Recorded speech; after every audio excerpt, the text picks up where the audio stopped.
no matter what model you've chosen for your business, nothing happens till you sell something. What a founder needs to understand is that there's lots and lots of opportunities to grow. You have to let go. If you don't want to be disrupted, your business needs to pivot. I love being a mentor. Everybody wants to feel they have a purpose in life. Every time I've succeeded in my life, it's because someone has put their head on a block and said, the easy decision is to do this, but I'm going to go and give Dave a go. What lessons have mattered the most through your career and life as well? Yeah, well, I think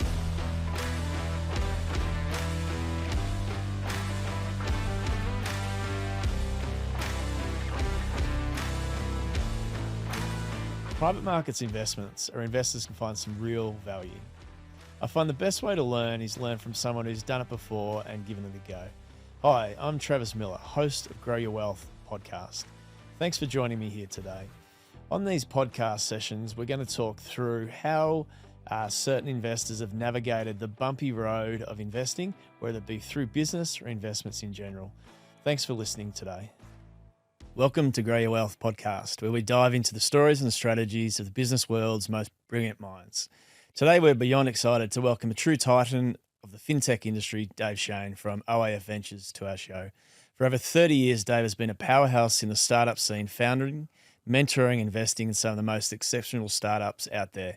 He's the mastermind behind Comtech Communications, which he sold for a staggering enterprise value of over $1 billion, marking it as Australia's first tech unicorn. David's journey is not just about big numbers, it's about big lessons too. In 2021, he shared his wealth of knowledge in his first book, The Dumbest Guy at the Table. It's a goldmine of advice for anyone dreaming of starting their own company. And here's the kicker. David lives by two core principles that have guided his incredible journey. Face reality as it is, not as it was or as you wish it to be, and change before you have to. Wise words from a man who's been there and done that. So buckle up, listeners, as we dive into a conversation with Dave Shein, a man who's not just witnessed, but shaped the tech landscape in Australia. Welcome, David. Thank you so much for that, Travis. Appreciate you coming in. Now, thanks for joining us. You've had a fascinating journey in both your personal and professional life. As a starting point, it's interesting to hear what you're up to day now. Give us a quick overview of what you're doing currently at OAF Ventures. So today I'm one of the co-founders and a partner at OAF Ventures, which is an early stage venture capital fund. And we established that in 2016 when the government pretty much changed the tax rules to make it extremely tax effective for high net wealth to invest in startups. Essentially, you literally get a 10% tax offset. So if your tax bill was $100,000 and you invested $50,000 in the venture capital fund, you can deduct $5,000 off your tax bill. Second of all, if we're able to convert that $100,000 into $500,000, the $400,000 is 100% capital gains tax free.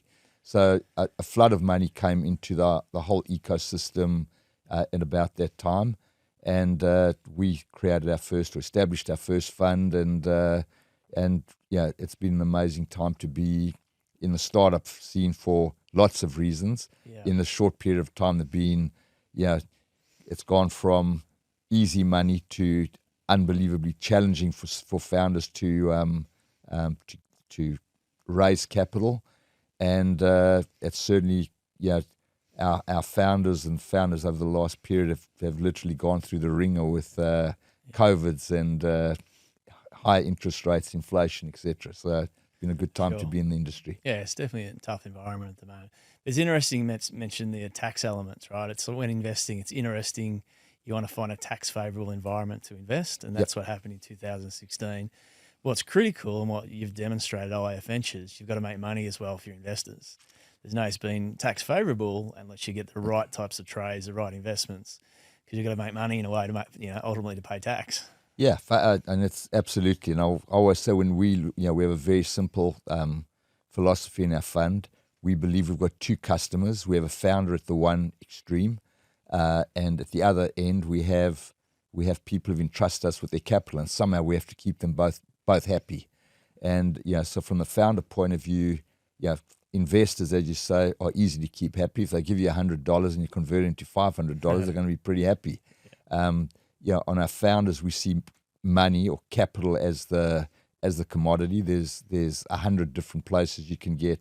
A good founder will be able to raise capital from today in Australia. Our job is to say, what value do we add to a portfolio company aside from just saying, here's the capital. For sure. That's good. Now, you've been involved in investing, in founding, mentoring and investing startups for 30 years. What's your secret to maintaining a competitive advantage? I think it's being authentic. I think in business, it's really, it's what we say is what we do. And, I don't believe we've ever overpromised and underdelivered, and I feel as long as we can do that, I work with a couple of younger partners. I'm the old guy with the grey hair. Yeah. And have another partner, Jeff. We always say he's got no hair and I've got grey hair for good reason. We have the experience, but we've got two younger partners, Jerry and Lawrence. When we raised our third fund, I think we raised $100 million in 24 hours, and the guys were shocked. And I said, I'm not surprised. As long as we have unbelievably happy founders and unbelievably happy investors, there'll be a fund 26. The day we lose sight of that is the day we may not have a fund anymore. So we have to keep working every day to make sure that we deliver value for our founders, who in turn are able to build great businesses and exit at a good outcome for our investors. Yeah, I think it's good. I mean, I've met your team, and I can see sort of why people trust you guys and are investing with you, and the track record speaks for itself. So I think it's important. That's why you've got this far in the journey. Now, it's always interesting for our listeners to take a step back and sort of understand your background and where you came from. Are you able to give us a bit of a background, even as far back as your early family and schooling? I understand you're the youngest child in the family. I've heard you say you're not very good at school. It's interesting if you just take us through that little bit of that journey. So definitely wasn't good at school, and and this is absolutely not embellished at all, because I got an email from the headmaster of my old school in South Africa, and he said, "Hi David, I'll be coming to Australia." He said, "I so fondly recall how you excelled academically. Your feats on the sports field were no different." And he said, "Your sister was also such an asset to the school." My reply was, "Dear Mr. Wolf, I neither excelled academically nor on the sports field, nor do I have a sister. But I'm still happy. I'm still happy to catch up." So, I think I was pretty young when I did my HSC or matric, what we called it in South Africa. I literally finished when I was 17, and there's some kids who are 17 going on 21. I was 17 going on 14. I had no interest in school. Very immature, not motivated at all. And, I'll actually say in South Africa we had national service at the time. Gotcha. And I actually believe that national service saved me. Gotcha. I grew up in those 2 years, and I have 3 boys, and I've always said I'd hate any of them to ever have to go to war, but I really believe that national service was an amazing opportunity for me to grow up and really understand what I wanted to do when we eventually grew up. Gotcha. And so my dad was an accountant by profession. I think in his day, if you could do the books in a company, you were regarded as the hero. So from the day I was born, when most young kids were, at 2 and 3, were people saying, "What are you going to do when you're big?" Most kids were saying a fireman or a policeman, or I was going to be an accountant. So rugby player in South Africa at the moment. Sorry, you go. So I became an accountant. I'd studied accounting, and by the way, when I say the army saved me, when I did get to university, I was 19, and I know it sounds crazy today, but I honestly still remember thinking to myself, "David, you're old and you've done bloody bugger all with your life." And it was the first time that I actually knew how to study. I mean, in South Africa, if you were white, education was 100% free. And my middle brother still told my dad, "I'm not sure why you're letting David go to university. It's not university material." And I remember that first day at university, the professor in our accounting lecture said, "Look at the person on your left and look at the person on your right. Only one of you is going to pass this year." And I made up my mind that was going to be me. And I really did, never failed at a subject at university, and did a Bachelor of Commerce. It was a 3-year degree, and following that, I did a Bachelor of Accounting degree where I worked at a chartered firm I worked at Price Waterhouse Gotcha. for 3 years. We had to work at we called it Articles in South Africa. Yeah, for sure. Yeah, and I worked at Price Waterhouse and came almost to the day. Travis, I came on November, I think today is November the 16th. I arrived in Australia on November the 8th, 1986, and always think to myself, how lucky am I to live in this unbelievable country. That's good. So how old were you then? Was it 26? I just turned 26, yep. Yeah, gotcha. That's great. And continuing on that sort of career journey, right? Turned up in Australia, 26, accounting degree, worked at PwC. They were only PW. That's how old I am, really? Travis. It was just I was with Price Waterhouse, and I can't remember when they merged with Coopers and Lybrand to become PwC, but I'd left already by then. Gotcha. And then what happened from there? And obviously we get to when you established Comtech Communications, but in between, arriving and then what happened? Yeah, so I had a job. I thought I'd hit the jackpot.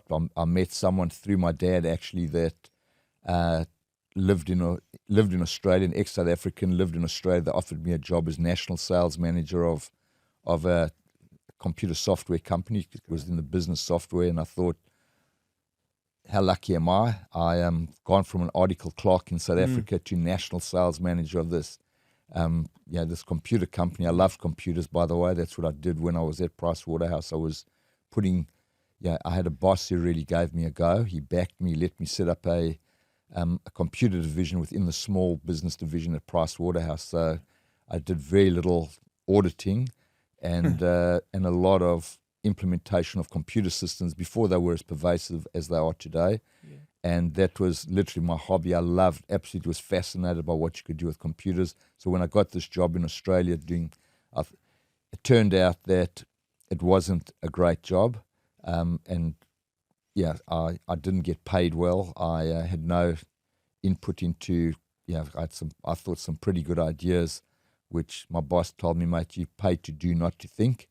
And I hated going to work. I don't know if you've ever had a job where it feels like someone's pushing you out the door. And, turned out that was the luckiest break of my life because I was getting paid $2,000 a month. And I thought if I ever wanted to start my own company, the opportunity cost was so low. I had the opposite of what you'd call golden handcuffs. Yeah. And, took a punt and said, I'm going to have a go, and started Comtech. Wow.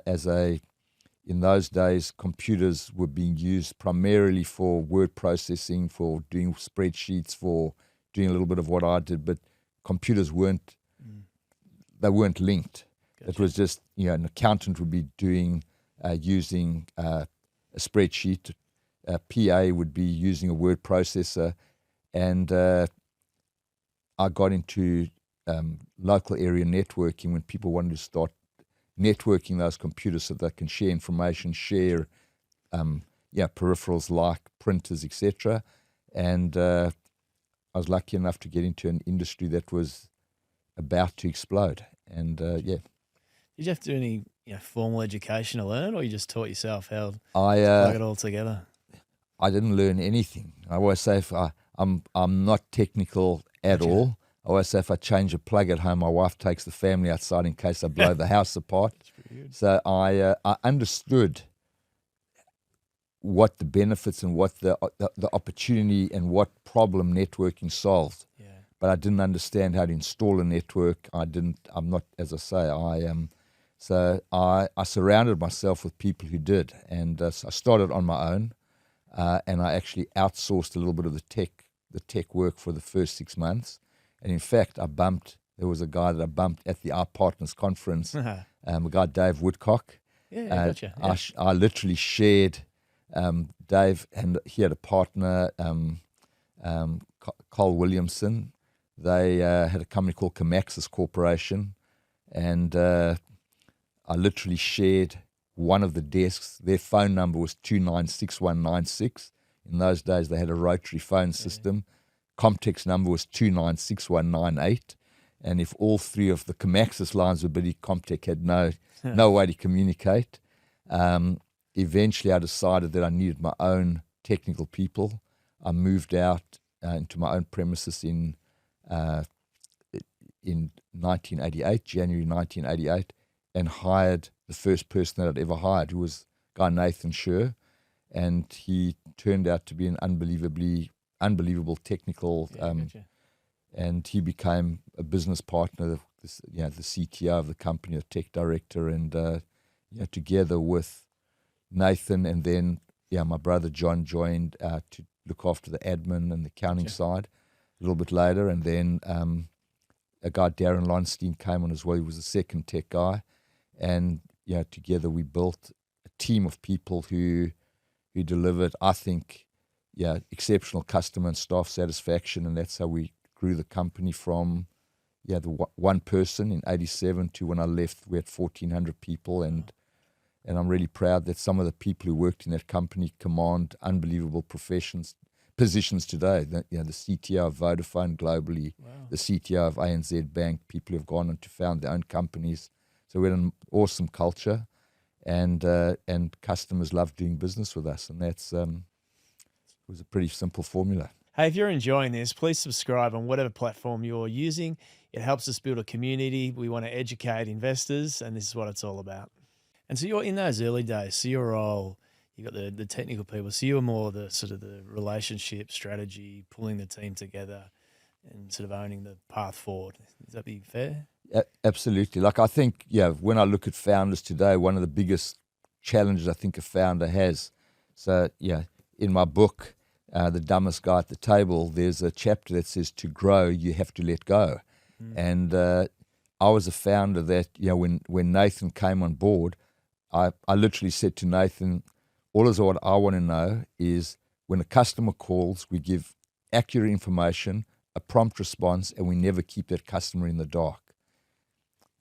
How what systems you use to deliver that, what team of people you need to be able to deliver it, that's why you've got the job.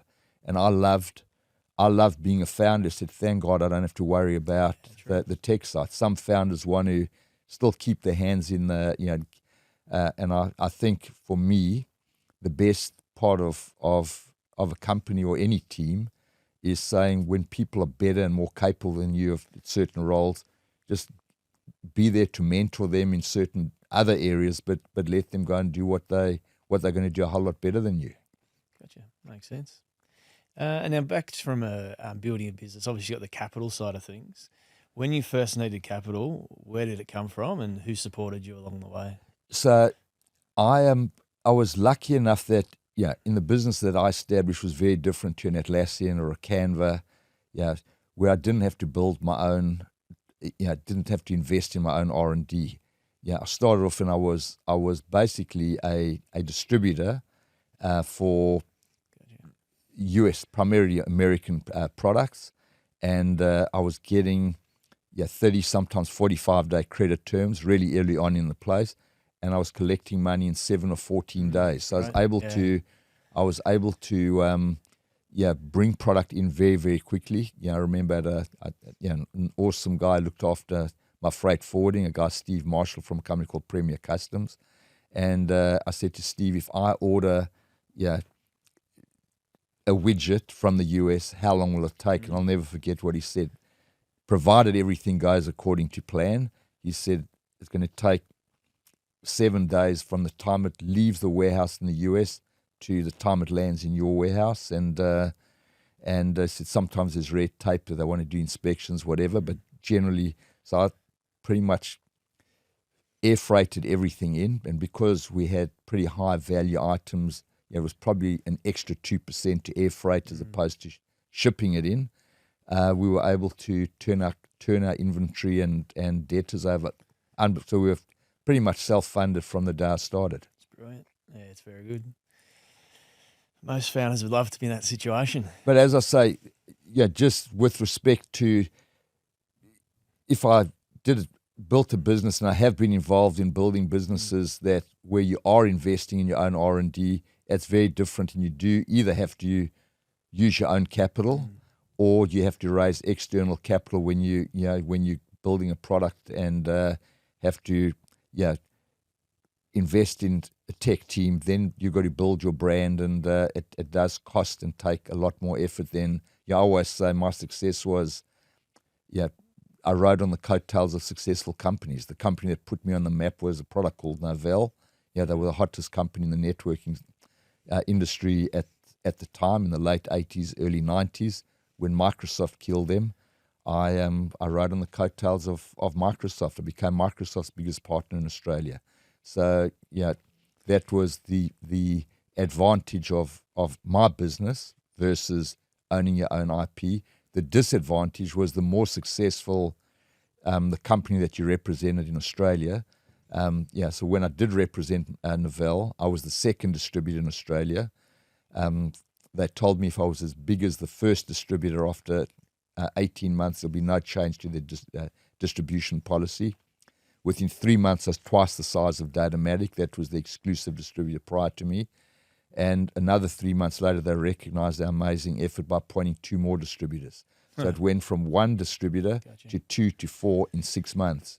And we were still able to maintain 70% market share because we out-serviced our 3 other competitors, and they all eventually went out of business. Gotcha. I mean, arguably the negotiating 45-day terms early on in your business model was probably part of the success, right? I think absolutely. It was making sure that we didn't have to, that I didn't need to have external capital. That's that. Which is great. So as a founder, author, mentor, investor, can you share 2 or 3 pivotal moments that led you where you are today? So I'd say today I love being a mentor. I love adding value, and I love, personally, I think everybody wants to feel they have a purpose in life, and there's nothing better than,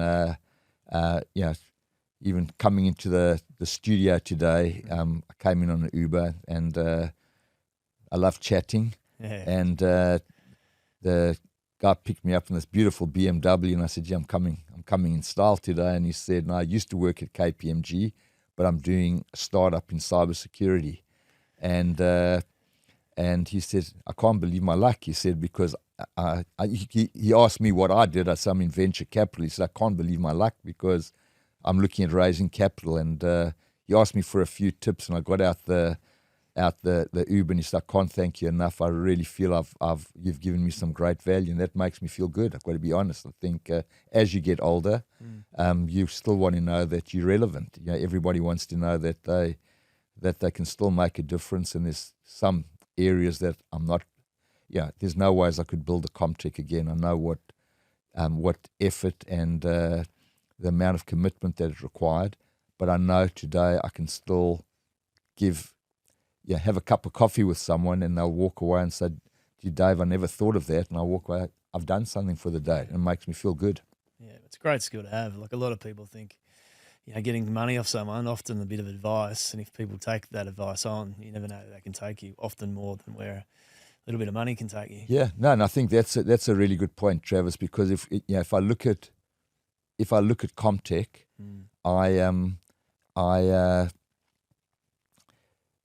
if you said to me at the time, would you rather have no money and a Novell distribution agreement or $5 million without the Novell distribution agreement, I would have taken which I did in the end. I was never offered the $5 million, but I got the Novell distribution agreement because I knew with Novell I could build an amazing company. With $5 million and someone else having Novell, if you wanted to be in the smartphone market today, and you didn't have Apple as your major partner, you're not going to, and you had all the money in the world, you're still going to fail. Sure. Yeah, and so we can make a small difference. One of our portfolio companies phoned me and said, Dave, I'm going to the UK. Do you know anyone? I introduced them to someone who actually used to work at Comtech, was the ex-CTO, is today the CTO of one of the world's biggest telecommunications companies. She had an amazing meeting. If they win that opportunity, it could be a company-changing opportunity. So if I said to Jody, would you rather have an extra $500,000, would you rather have this company as a customer? I know what they would take. Yeah, for sure. I mean, those introductions are critical for a business as it's growing.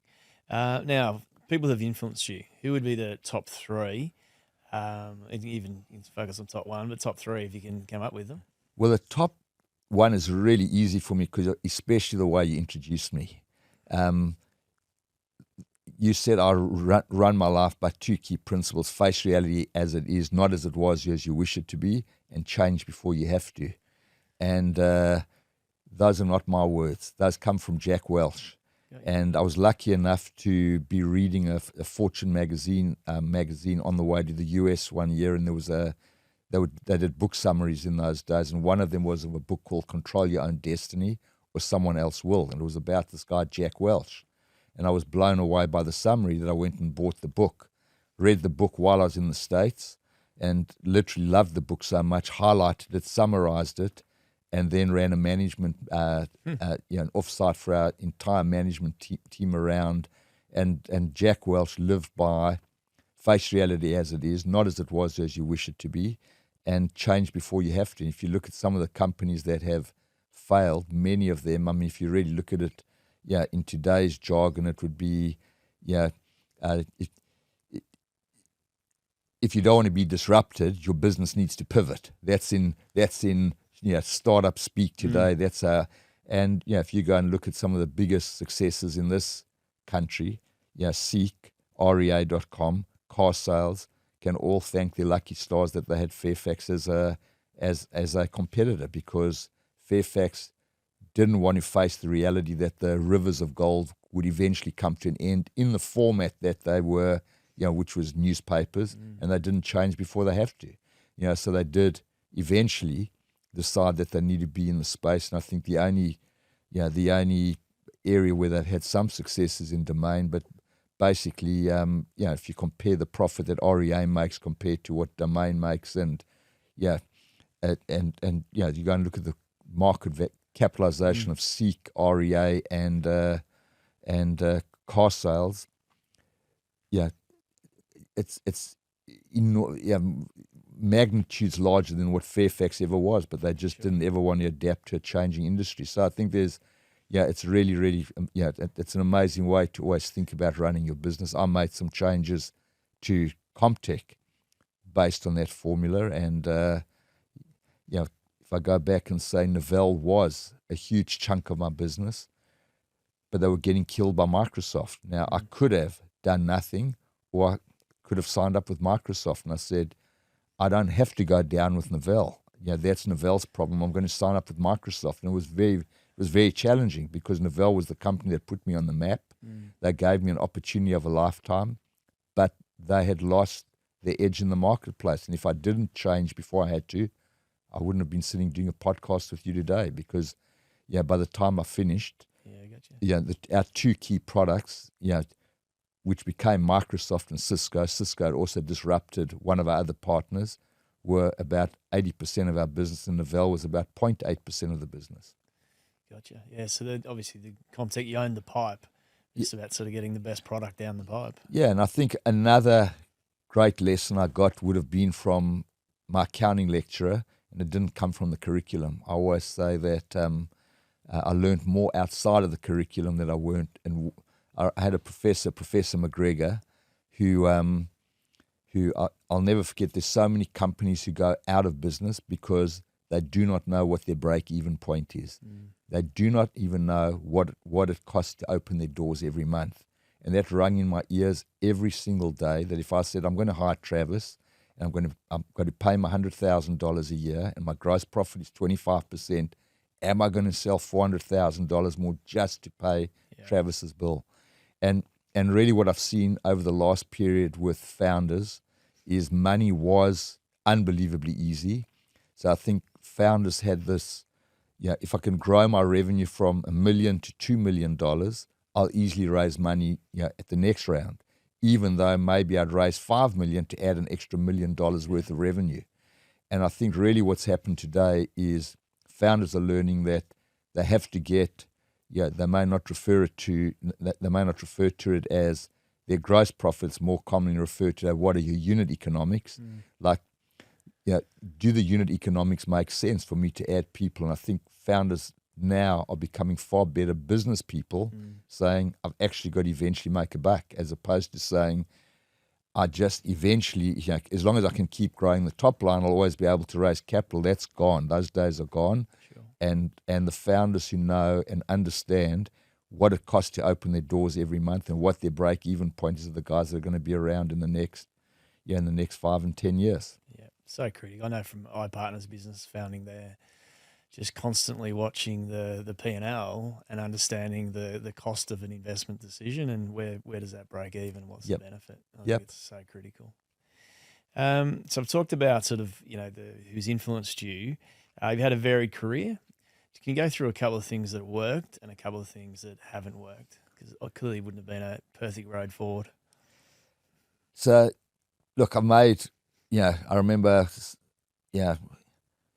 someone once who actually did very well in the company said to me, I made lots of bad business decisions, and it really upset me. And until I read that Frank Lowy, in his book, I'm not sure if you're aware, but the Lowy set up the Westfield Capital Group or Corporation. They bought Channel 10, similar time to when Alan Bond bought Channel 9 from the Packers. And it was an absolute failure. Like Channel 9 for Bond, Channel 10 for the Lowys was. And they asked Frank Lowy, they said, do you regret buying Channel 10? And he said, if I didn't take risks, I'd still be selling salami in Blacktown. So what made me feel better was when I read that, and the person who told me that I'd made really bad business decisions, thought lucky a few of the good ones outweighed all the bad ones that I made. And so I made a lot of bad decisions along the way. I mean, the worst one was we had the dream team. This was probably in about 1994. We were selling Novell, best network operating system in the industry. There's a company called Synoptics. They were for cabling up your networks, and then Cisco, which was pretty much the market-leading router company or for connecting wide area networks at that stage. And one day I woke up and I got a call from Synoptics, the CEO, a guy, Steve Wood. He said, great news, we've just merged with Wellfleet, and Wellfleet was Cisco's biggest competitor.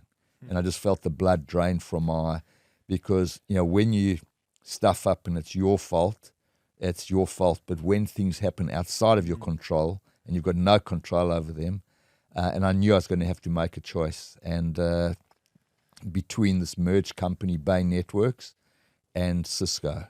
And for a number of reasons, Cisco, at the time, Cisco and the merged company of Bay Networks, which was Synoptics and Wellfleet, were both billion-dollar companies. And Bay Networks offered us an exclusive partnership in Australia. Cisco said, we'll give you an exclusive to sell through distribution, but any direct sales we're going to take. It was a little bit, my tech guys said the future is where Bay Networks is going. My business partner today, Jeff Levy, who was the director of the company, said to me, who are you going to make the most money with in the short term? I said, no, that's obviously with Cisco. He said, Dave, isn't the right decision to go with the guys you'll make the most money with in the short term, and if anything changes, you'll sign up? And I didn't take that advice. I took the tech guys' advice, my brother's advice he had met, and my own, by the way. So as the CEO, I take full responsibility for. And we went with Bay Networks, and it was a disaster. I remember saying to my brother, the day we made the decision, we've stuffed up, and we did, because Bay, it was an absolute disaster. These two merged companies, there was just so much politics, and Cisco just kept growing and growing. And luckily, the CEO of Cisco came to see me about 18 months later, and it was a great lesson for me, because there's no ways I could have gone cap in hand and said, look, I made a big mistake. He came to me and said, look, when you made your decision, he was the best sales guy in the whole tech industry, a guy, John Chambers, brilliant sales. When you made the decision, it was the greatest. And I was like, mate, he said, the market's changed, and he said, I'm here to extend an olive branch. And I went to our board and said, look, I don't mind taking us over the cliff if I believe in the vision. I said, I'm not taking us over the cliff if I don't believe in the vision. I said, we're selling two of the wrong products, Novell and Bay Networks. We need to be partnering with Microsoft and Cisco. And by the way, we're doing very well as a company at the time. We just looked at at the profit and loss, we did 165 million, made $14 million profit. So on paper it looked good, but I could just see what was going to happen. And I had a little bit of pushback, and I said, I'll make a deal. One more quarter, and if Cisco and Microsoft announce record profits, and Novell and Bay Networks announce more layoffs and lousy results, either we sign up with Cisco and Microsoft or find a new CEO. And it wasn't a threat. I just couldn't sell. I didn't believe in the vision anymore. And sure enough, Cisco and Microsoft still exist today. Yeah. Novell and Bay Networks don't. And we signed up with them and became their biggest partners in Australia. But that was a huge mistake that I made. On the investment side, the biggest mistake I made was not investing in Afterpay at a valuation of 20 million. I knew the founder. He really wanted me to invest, and I said to him, Nick, that's a pretty rich valuation. I said, if you've got all the money at that valuation, I would grab it. If you haven't, come back and let's have a chat, and then the rest is history. So those would be the two biggest mistakes. I think I recovered from the Cisco choosing the wrong partner. We by the way, even during that period, because we were so on the back foot when we didn't go with Cisco, I was offered the opportunity. Literally, there was Aussiemail, was a fledgling internet company at the time. It was owned by Malcolm Turnbull and Trevor Kennedy and Sean Howard. They said, you can have half of it just to run the business. And had I gone with Cisco, I definitely would have done it. But because Cisco really was doing everything they could at the time to put us out of business, we just didn't have the bandwidth. So if I look at what that, Aussiemail got sold for about $500 million not long afterwards. And those are probably two of the biggest mistakes that I've made. Hey guys, I hope you're enjoying this episode. If you want to learn more about alternative assets, there's a book here you can read, How You Grow Your Wealth with Alternative Assets. Now back to the episode. If you go back to the, and this is one of those risk return type elements, you look at the decision of the Bain, Cisco, you obviously made initially the decision with Bain. If you were to put in probability, what's the probability you think you had it right? I think that's the hard thing in decision making. You got two possibly 50-50 trades, and you got to get yourself to the point, I'm going to make this decision now. So when I looked at it, I thought, we're going to own 100% of the Bay Networks market in Australia. I think at the time, by the way, if I remember correctly, I think Bay, the merged company, was $1.3 billion, and Cisco on its own is 1.1. And I just figured that even if Bay didn't grow as fast, because we'd be doing 100% of their business, and Cisco was going to be doing, let's say Cisco doubled every year, which they did for many, many years, we would only own about 50% of that revenue. And it just seemed, from a financial point of view, pretty good. But really, what I didn't bank on was it was going to be a winner takes most category. And Cisco just absolutely annihilated Bay. And I think most of it was because of the politics. Synoptics was a West Coast company. Wellfleet was an East Coast company. You had two CEOs who were, it was a good lesson about betting on a merged company. So if you ask me today, I'd say the risk would be unbelievably high, because I bet on a merged company with so much politics and that it would, but I knew straight away, like as I say, I said to my brother the day, I said, we've stuffed up, we backed the wrong horse. But there was nothing we could do. We just had to just keep, from a staff point of view, if I was walking with my head down, everyone would have. And as I learned from a good friend of mine, Steve Vamos, sometimes you've got to make shit taste like chocolate. and that's what I had to do until we were able to re-sign with Cisco. And as I go back to what I said earlier, ride on the coattails of the most successful companies, of which Cisco was, and Bay Networks and Novell weren't. Yeah, it's good. I mean, that's the thing when I speak to a lot of successful businessmen and founders, you've got to make a decision, right? You've got to sort of weigh everything up. Yep. It may not be perfect, but the worst thing you do is not make the decision. And clearly you made it, and then you learnt down the track, and you got the chance to make another decision, which worked. So exactly. there's positives there. Some of these questions overlap as we go through it, but what lessons have mattered the most through your career and life as well? Yeah, well, I think probably from my dad, my word is my bond, and I think even if I've said something and afterwards I've realised I've said the wrong thing, I'd never ever go back on my word. And I've three, like you, I have three sons, and I always always tell them, if there's only one thing that you learn from me, it's your word is your bond. And I'd say most of my career stood me in extremely good stead. Every now and then someone may take you for a ride. Like I've come from the old school where you shake hands on something and it's as good as done. And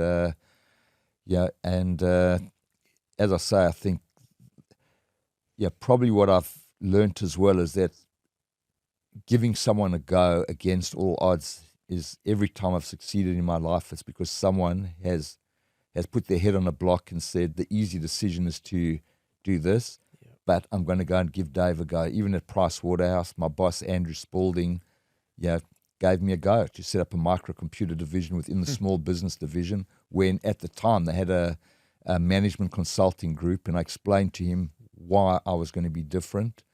And he gave me a challenge. He said if I could sell some software to one of my clients, long story, a company called RMS Cyfritz, he said he didn't know that I was a lousy accountant but a bloody good sales guy. And I said, if I sell it to David Brown at RMS Cyfritz, can I set up my own business? And he said, yeah. And I sold the software to this guy, and to his word, he said, okay, you can start. And when I got the Novell distribution agreement, Peter Stanford, country manager for Novell, there were 20 hottest company in the world at the time. His main task when he set up the office for Novell in Australia was to find a second distributor. There were 27 companies. There was this young guy with three people in a tiny little terrace office in Erskine Street in the city. There were some public companies like Tech Pacific and can't remember all the other guys, but SciTech and so many companies had applied, and Peter took the tough decision of saying the easy decision is to go with Tech Pacific, the right decision is to go with David Shein, and gave me a go, and we never let him down. And that's, I think what I've learned is I'd love to be able to do that for for someone else who may say, against all odds, I was able to raise capital, or I'd be able to get an opportunity because even though it was a tough decision, it was the right decision. Yeah. You must have shown him something though, right? Lined up 20 people and he's picked you. Even the decision he had to make would have been difficult, but there must have been a reason that tipped him to your side of things. I am, look, as from my book, the dumbest guy at the table. I'm not good at much, but I'm a bloody good sales guy, and that's what I think I was able to do. I was able to convince Peter that my enthusiasm, my passion, that I would enhance the value of Novell in Australia, and I think if you spoke to him today, I think it's tell you that we did. Yeah, there's no doubt about it, right? Given the results. So what are your tips for driving long-term wealth? You can talk from a more personal capacity when you look at investing, maybe. So there's, I think it's probably, once again, from my point of view, I know what I'm good at and what I'm not good at, and I think I've surrounded myself with fund managers who I really rely on in different asset classes, be it in the property space or in the private equity space and obviously international and domestic equity space. And I've found that what's worked for me is to, as I have my whole life, is when you trust somebody, and trust is not putting your hands in the cookie jar, that's a given. Trust is basically saying someone's going to do a way better job than what I do myself. Is when you do trust someone, I'd rather invest more with fewer people than say I'm going to, a little bit here, a little bit there, a little bit everywhere. And I think that's probably worked for me. Since I sold my own company, I don't do a lot of my own direct investments in equities or in property because it's not really what my core skill is. And that would be my advice: is work with people. If you really do, I think in startups, I've dabbled in startups since 2000. I think I've been good at backing founders, and when I say I dabbled, it would be, or I say I fluked it once in my life. My job was to keep my money, not think, wow, that was easy. And so I put in 50,000 here and there, and I think my success had been pretty good in terms of, I don't want to tell you I made a fortune, but I didn't lose. Most of the founders that I backed eventually had exits, and there were a couple that went out of business. When you talk about a mistake, that was one of my biggest mistakes to come back, was backing someone that I didn't like from the minute I met the person. Yeah. And it was in 2010. It was a company called E-Diamond. They were going to disrupt the rough diamond industry, the way diamonds were getting sold. Yeah. And I had a friend of mine over here who was doing it, and his business partner was a guy from the UK. I was in South Africa to watch the World Cup, the Soccer World Cup, with my family, and I met this guy, and literally within 30 seconds, I didn't like the guy. Yeah. And I phoned my mate over here. I said, Ryan, mate, I wouldn't trust that guy with 10 cents. He said, Dave, you've misread the guy. I was at school with him in Zimbabwe and blah, blah, blah. I put in a fair amount of money, and that was one of the first investments that I got other people involved. And I was so right that the guy, I should never have given him the money, and it was a bad error. So it's a good one. That's what filter I follow as well. If you just don't like someone and you've got to deal with them moving forward, you may as well not bother. Yep. It's going to be harder than it was on the first day, particularly if something goes wrong. Yep. So where do you see the opportunity and risk for founders today? Sort of going back to your more of the OIF world now. Look, so I think the opportunity for any founder today is, even though the markets, with inflation, higher interest rates, we still see as many opportunities today as we were seeing 18 months or 2 years ago. The opportunity for a founder is, do you really have a problem that you're solving? And the best way to know that is when the customer puts their money where their mouth is. And so as I said, I came here with a guy in an Uber. Yeah. He's got a product, and in my book, I have a thing right at the beginning saying there's different methods of selling today. There's enterprise sales or founder-led sales. There's product-led growth. There's marketing-led growth. But no matter what model you've chosen for your business, nothing happens till you sell something. So I think what a founder needs to understand is that there's lots and lots of opportunities, and we don't have a specific thematic. We don't say we think climate change is going to be massive, so we're going to have a fund that just does climate. We think fintech's massive. We think our thematic is people. We back founders and rely on them to have the domain expertise, and that's why our portfolio looks like it does, where there's ed tech, there's construction tech, there's fintech, there's marketing technologies. It's the common theme is we love our founders, and I think hopefully our founders love us too. So it's, are you solving a problem? Do your unit economics scale? That going back to my point, that making sure that your average contract value and once you get to that critical mass, does every dollar of sale almost drop to the bottom line? So when you look at a company like Xero or like Atlassian or Canva, that they would have a tipping point where every additional dollar of revenue, 90% of it will drop to the bottom line. And sure. So how many units do you have to sell to eventually get to that? And I think if founders understand that, no matter what the area, there's disruptions will continue to happen in 5 years or 10 years time, and just making sure that you do solve a problem and that your unit economics make a lot of sense. Yeah, for sure. It totally makes sense. Slight step back. You mentioned at the start around the tax change. It was more, so where did the idea for OIF come from? Obviously, tax changes occurred. You thought opportunity here. What made you take the next step? So that what made us take the next step was, as I said, from the time I sold Comtech, I was investing in startups. The first one was actually a speech recognition company called Holly. So that would have been about 2000, 2001. And over those 15 years, I dabbled in a whole lot of startups. And sometimes we would do little syndicates where we'd say founders raising $500,000, I say, Travis, do you want to put in 50 grand? I'm putting in, Jeff, my business partner, and I would always say, we're putting in $150,000 between the two of us. We're raising another $350,000, and when the government changed the tax laws, Jeff and I thought we'd just do it ourselves, do a $10 or $20 million of our own capital, and turned out that the government, the rules were that you could only contribute 30% of your own capital, and the balance had to come from third parties. True. And I met my business partner, Jerry Stessel, a younger guy. He was really keen to do something with us as well, and turned out completely coincidentally that Jerry had invested in about 4 of the startups that we had invested in as well. And so that's pretty much what it was almost forced on us to take third-party capital, and which is every business, as you well know. I always say every business has its challenges, and I think in my business I always say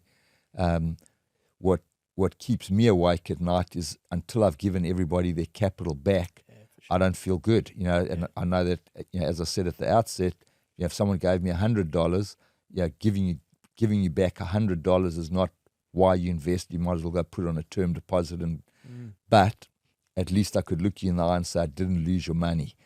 Obviously our intention is to get you a whole lot more than that, but that's what keeps you awake at night when you've got third party. Someone else's money is you can lose your own money, not nice, but for me, losing other people's money is terrible. That's what happened on that E-Diamond investment that I should never have made. Gotcha. Makes sense. At OIF, what do you do differently, and why do you do what you do? So I think what we try and do differently is that we really want to make a difference to our founders aside from just writing that check. We really want to, as I say, I like to have looked at every investment that I've ever made and said, if it weren't for my investment, other than what value did I? So, for example, there was a company called Range Me that I invested in, and the founder, Nikki Jackson, her chairman told her, "You're not ready to go to the US." I said, "Nikki, pack your bags and go." I found her a CTO, one of the best tech guys I've ever met, the guy Ricky Friedlander. I just know without her going to the US and without Ricky, she would never have got the exit that she got. If I take Holly, I really think I helped them to win Telstra. That was another opportunity where Graham Munro said the easy decision is to go with Alcatel, the right decision is to go with Holly, and he gave us a go. So I like to think, or I think at OIF we like to think, what difference did we make that helped that founder realize their dreams? And that's literally what we think about every day. As I say, if I can help Jody and Kate win a major telecommunications client in the UK, I know that would be one day that say, if we hadn't won that deal, we may not have got the outcome that we got to. So I think our founders would tell us, because if you were pitching to me as a founder and I really wanted to invest in your business, I'd say, Travis, here's 30 founders that we've partnered with. Go and talk to any of them and ask them, would they still take the check from OIF, and what difference have they made to your business aside from the check? Hey, if you're enjoying this, please leave a review. It's really important to us. We're trying to build momentum around education, and better reviews will get more people coming and listening. So important that mature the network, right? You've been there, done that, and introducing people, particularly in a market like Australia, which is very relationship based. Having a warm introduction is like gold. You can see why it makes a difference. Yeah, it's sometimes, as we said earlier, sometimes can be more important to win those first few anchor customers than to get a check. Yeah.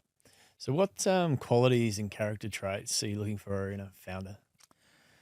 I think we look for people who are team builders, people who are willing to let go, to grow. That you're looking for people who are going to be resilient, because there's always going to be challenges.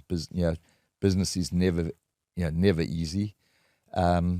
We are looking for founders who really understand the problem that they're solving and understand what the size of that opportunity is. So yeah, but as I said, it's key that we want to know that it's people that we can work with. You have a chairman by the name of Bob Mansfield. Bob and I are still mates today because we went into business for the right reasons. It wasn't, Bob didn't join our board as chairman because he was, had been CEO of Optus and CEO of McDonald's. It was Bob joined our board because we shared the same values and regarding customers and staff. He had just done it at a far greater scale than what I'd done. And the fact is that he had been CEO of Optus and McDonald's was the bonus. Bob Dwyer sat on my board. He was the coach of the Wallabies when the Wallabies won the World Cup. Wow. Bob and I are still mates to this day. And because we shared very similar values, and I think that's, he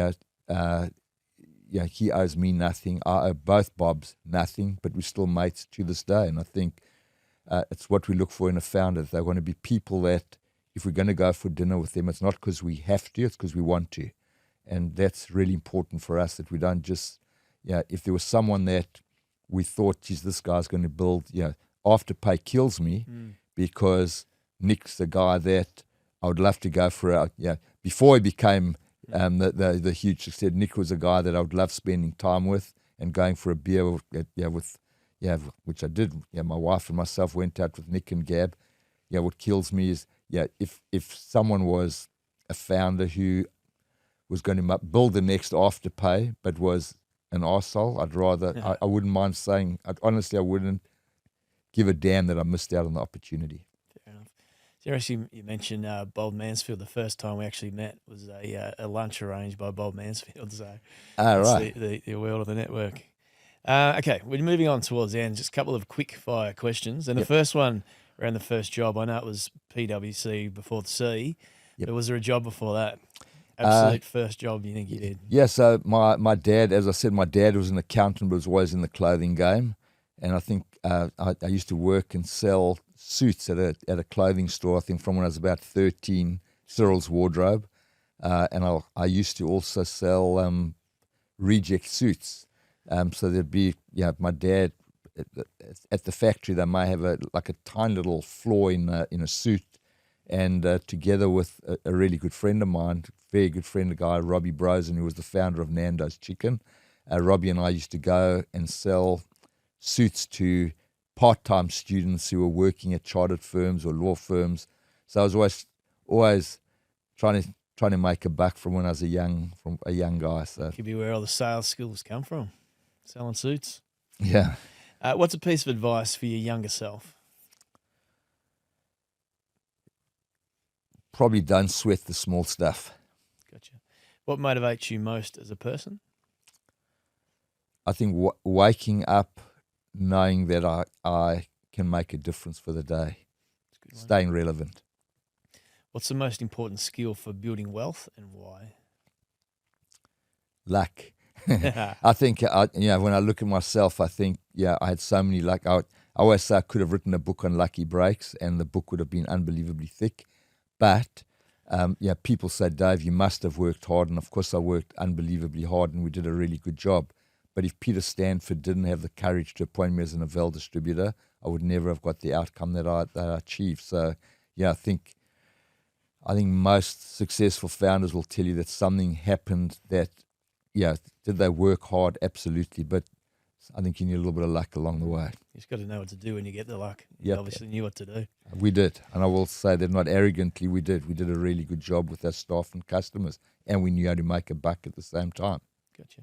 What's the most important habit for building wealth and why? I think it's I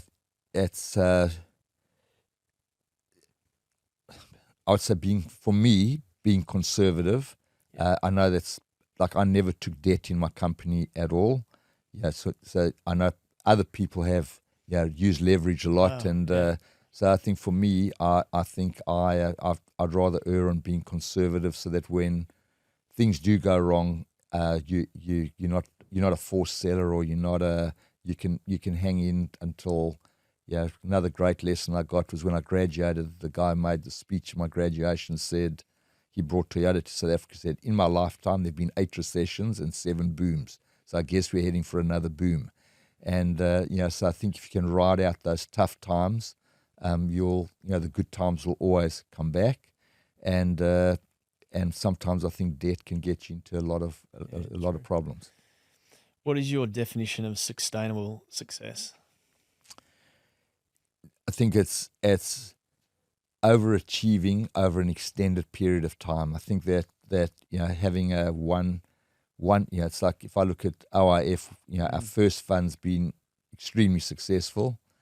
I don't define that as success. I think if we can go and say in 10 years' time that funds 1, 2, 3, and 4 have been unbelievably successful. So Leicester City won the Premier League once versus what Alex Ferguson did at Man United. That, in my opinion, is the definition of success. Good one. What legacy are you living and leaving? I think I may say it again, but I think that I always used to say to my family that, and it's ironic that I'm going to the cemetery after this unfortunately for a friend of mine's mum, but I always used to tell my boys on my tombstone they can put from packer to packer, that it didn't matter whether I was speaking to a packer at a Woolworths store or to James Packer. I speak to everybody the same, and that's how I'd like to be remembered. It's definitely a nice quality. I can pick that up from just chatting to you today. When you're not working, how do you like to spend your time? I play a bit of bridge with my wife, but I also have a hobby. I tried golf, and I always say to people when they say to me, "Can you play golf?" I say, "I can do absolutely anything badly except golf. I can't even do that badly." So I decided to take up triathlon, and I try and do something every day, whether I'm swimming, riding, or running, and I try to think that's. I always say it's better for your head than for your body, and it makes me feel good. I can sometimes feel a little bit down or exhausted or whatever, and I go and dive in the pool or go for a run, and very quickly I feel a whole lot better. This is a tough question, but who's better at bridge, you or the wife? Well, they have a championship at the bridge club, like for each month. And my wife will be going this year, not me. That's good to know. What's the biggest mistake people make when it comes to building businesses, and why? I think they sometimes think too far ahead and may invest thinking they're going to be building this massive company and put on the overheads way ahead of when they need to. I once read a book. It was What They Never Taught You at Harvard Business School. It's got Mark McCormack, who was the guy that pretty much revolutionized sport. He made Jack Nicklaus, Gary Player, and Arnold Palmer. He was the guy who pretty much made sports stars great. Gotcha. And I'll never forget, he said when he started his business, he said he had come from a legal background, but he said all what he needed was a desk and a phone. He was going to call up, I'll just say Nike and Adidas or whatever. Nike probably wasn't even around at that time, but that's what he needed to run his business. He built an absolute huge, I forget what the company's called. It's the biggest sports marketing company in the world today. But he didn't look at where it was going to be. He looked at what did he need today to get to that next level. And